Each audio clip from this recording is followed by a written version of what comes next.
ಕನ್ನಡ ಭಾಷೆ, ಸಾಹಿತ್ಯ, ನೆಲ, ಜಲ ಉಳಿಸುವುದು ಕೆಲಸವಾಗಬಾರದು.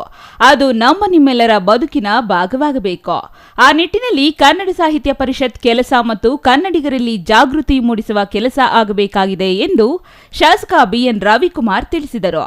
ಶಿಡ್ಲಘಟ್ಟ ನಗರೇಶ್ವರ ಸ್ವಾಮಿ ಕಲ್ಯಾಣ ಮಂಟಪದಲ್ಲಿ ಇಂದು ನಡೆದ ಕನ್ನಡ ಸಾಹಿತ್ಯ ಪರಿಷತ್ ಪದಾಧಿಕಾರಿಗಳ ಪದಗ್ರಹಣ ಪ್ರತಿಭಾ ಪುರಸ್ಕಾರ ಉದ್ಘಾಟಿಸಿ ಅವರು ಮಾತನಾಡಿದರು.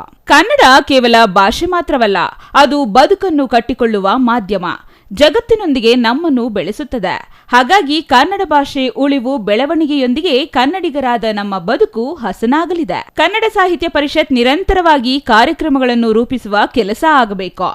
ಗಡಿ ಭಾಗದಲ್ಲಿ ಹೆಚ್ಚು ಕಾರ್ಯಕ್ರಮಗಳನ್ನು ಹಮ್ಮಿಕೊಳ್ಳುವ ಮೂಲಕ ಅಲ್ಲಿ ಕನ್ನಡ ಭಾಷೆ ಹೆಚ್ಚು ಕಲಿಯುವಂತಾಗಬೇಕು ಎಂದರು. ಸಾಹಿತ್ಯ ಪರಿಷತ್ ಎಲ್ಲ ಚಟುವಟಿಕೆಗಳಿಗೂ ತಮ್ಮ ಬೆಂಬಲ, ನೆರವು ಇರಲಿದೆ. ಕ್ಷೇತ್ರದ ಜನರು ಆಶೀರ್ವದಿಸಿದ್ದು, ಸಿಕ್ಕ ಅಧಿಕಾರವನ್ನು ಕ್ಷೇತ್ರದ ಜನಸಾಮಾನ್ಯರಿಗೆ ಉಚಿತ ಆರೋಗ್ಯ, ಉಚಿತ ಶಿಕ್ಷಣ ನೀಡುವ ನಿಟ್ಟಿನಲ್ಲಿ ಪ್ರಾಮಾಣಿಕ ಪ್ರಯತ್ನ ಮಾಡುತ್ತೇನೆ ಎಂದು ನುಡಿದರು.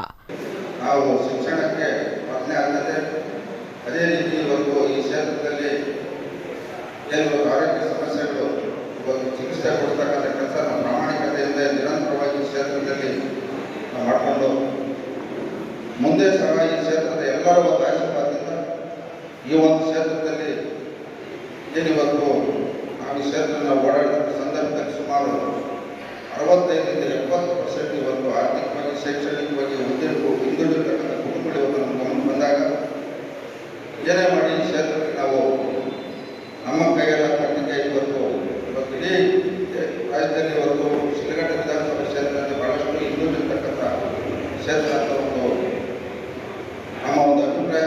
ಇವತ್ತು ನಮ್ಮ ವರಿಷ್ಠರಿಗೆ ಮತ್ತು ಎಲ್ಲ ಈ ರಾಜ್ಯದಲ್ಲಿರ್ತಕ್ಕಂಥ ಎಲ್ಲರೂ ಗಮನದಲ್ಲಿ ಈ ಕ್ಷೇತ್ರದ ಒಂದು ಉತ್ತಮ ರೀತಿಯ ಅಭಿವೃದ್ಧಿ ಆಗಬೇಕು, ಈ ಕ್ಷೇತ್ರವನ್ನು ಉನ್ನತ ಸ್ಥಾನ ತಗೊಳ್ಳುವ ನಿಟ್ಟಿನಲ್ಲಿ ನಾವು ಕೆಲಸಗಳನ್ನು ಮಾಡ್ತಾ ಇದ್ದೇವೆ.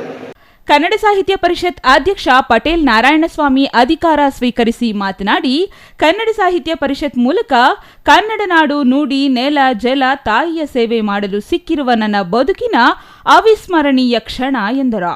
ನಿಕಟಪೂರ್ವ ಅಧ್ಯಕ್ಷ ಬಿಆರ್ ಅನಂತಕೃಷ್ಣ ಪರಿಷತ್ ಧ್ವಜವನ್ನ ಪಟೇಲ್ ನಾರಾಯಣಸ್ವಾಮಿಗೆ ಹಸ್ತಾಂತರಿಸುವ ಮೂಲಕ ಪದಾಧಿಕಾರಿಗಳ ಪದಗ್ರಹಣ ನೆರವೇರಿತು.